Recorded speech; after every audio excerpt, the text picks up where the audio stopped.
Everyone, आज हम लोग बात करेंगे वर्ल्ड वाइड इकोनॉमिक्स की। इकोनॉमिकली वर्ल्ड वाइड कौन सा कंट्री किस स्थिति में खड़ा है इस बात की। और उसके बाद फिर हम लोग भारत की बात करेंगे, भारत के बजट की जो अभी अभी आया है उसमें क्या एडवांटेजेस हैं, क्या डिसएडवांटेजेस हैं, उसको सिंपलेस्ट वे में हम लोग समझेंगे कि सबसे सरल भाषा में हम अपने बजट को कैसे समझ सकते हैं। तो अब आते हैं वर्ल्ड इकोनॉमिक्स पर। वर्ल्ड इकोनॉमिक्स को हम जिस मापदंडों पे नाप सकते हैं उसमें प्राइमरी मापदंड है जीडीपी, कि कौन सा देश कितना कैपिटल जनरेट कर पा रहा है। तो उसमें अगर हम देखेंगे तो यूएसए लगभग 24 ट्रिलियन के आसपास की इकोनॉमी है। सेकंड में चाइना आता है जो 19-20 ट्रिलियन इकोनॉमी के आसपास रन कर रहा है। और फिर हम लोग ब्रिटेन के आसपास आते हैं जो 3.5 बोलने 3.25 ट्रिलियन के आसपास का इकोनॉमी है। तो हम इन सभी इकोनॉमी को थोड़े थोड़े डिटेल फॉर्म में स्टडी करेंगे। सबसे पहला है कि हम लोग जब वर्ल्ड वाइड इकोनॉमिक्स को देखते हैं तो उसको कैसे इवेल्युएट करें कि कौन सा इकोनॉमी कितना स्ट्रॉन्गेस्ट है। तो उसका एक बेसिक मापदंड है, हम लोग डेप्थ टू जीडीपी रेशियो की बात करते हैं कि डेप depth to GDP ratio actually है कि कौन सा देश कितना कमा रहा है और उसके एवज में कितना लोन ले रखा है, उन्होंने कितना कर्ज ले रखा है।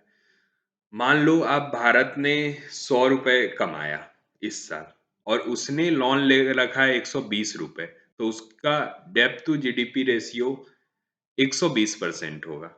अब मान लो भारत ने कमाया 100 रुपए और लोन ले रखा है 20 रुपए का, तो उसका डेप्थ टू जीडीपी रेशियो 20% का होगा। साफ साफ मतलब है कि आपने कितना कमाया और उसके एवज में कितना लोन लिया है।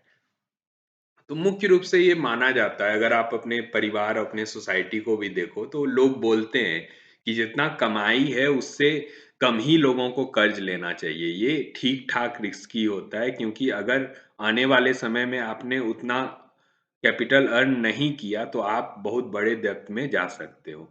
तो 100% का जीडीपी डेब्ट टू जीडीपी रेशियो एक सही रेशियो माना जाता है। जो इससे कम में है वो और अच्छे हैं, जो इससे ज़्यादा ले रखा है जिन्होंने, उनको थोड़ा-सा रिस्की ज़ोन में माना जाता है।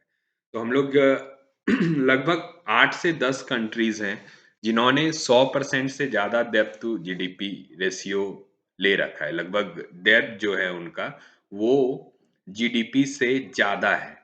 तो उसमें सबसे ऊपर जापान है जो 264% के डेब्ट टू जीडीपी रेशियो पे रन करता है। वेनेजुएला है, सूडान है, ग्रीस है आपका। ये सारे देश हैं जो 200 के आसपास के डेब्ट टू जीडीपी रेशियो पे रन करते हैं। यानी इनकी कमाई 100 रुपए है और इन्होंने लोन उठा रखा है 200 रुपए का। अब बात करेंगे यूएस की, रसिया की। यूएस ने एक्चुअली 129, यानी ये 100 रुपए कमा रहा है और इसने 129 रुपए का लोन लेके रखा है। रसिया की बात करेंगे, रसिया एक अलग ही फिगर है।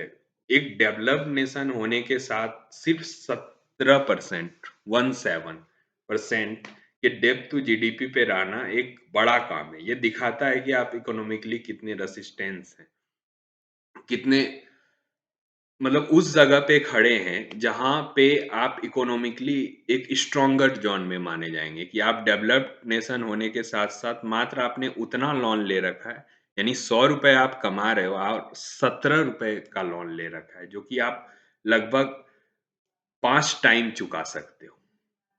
मतलब अपने कमाई से उसको 5 बार चुका सकते हो। तो ये एक स्ट्रॉन्गर स्थिति है रसिया के साथ। भारत भारत 81% के डेब्ट टू जीडीपी पे खड़ा है। एक डेवलपिंग नेशन के लिए ठीक ठाक रेशियो है क्योंकि हम 100 रुपए कमा रहे हैं और 81 रुपए का लोन ले रखा है, जो मेरे हिसाब से एक ठीक ठाक बैलेंस अप्रोच है इकोनॉमी को लेकर। अब हम लोग आएंगे भारत के बजट पे। भारत का बजट 2024 ये इंटरिम बजट है। इंटरिम बजट से मेरा मतलब है कि आगे इलेक्शंस स्टेब्लिश होंगे, उसके बाद नया गवर्नमेंट स्टेब्लिश होगा, फिर एक फ्रेश बजट आएगा, इसीलिए इसको इंटरिम बोला जाता है। ये 6 महीने के एक हिसाब किताब के जैसा है। हम लोग बजट को एकदम आम भाषा में समझेंगे कि हमने कितना कमाया, हमने कितना खर्च किया, हम कितना कमाने वाले हैं आगे और हमें कितना खर्च करेंगे। इससे साफ-साफ पता चलेगा कि आपका इकोनॉमी किस धड़े पर चल रहा है। तो हम लोग अगर 2023-24 का एस्टिमेटेड अर्निंग देखेंगे तो वो लगभग 27,16,281 करोड़ के आसपास है।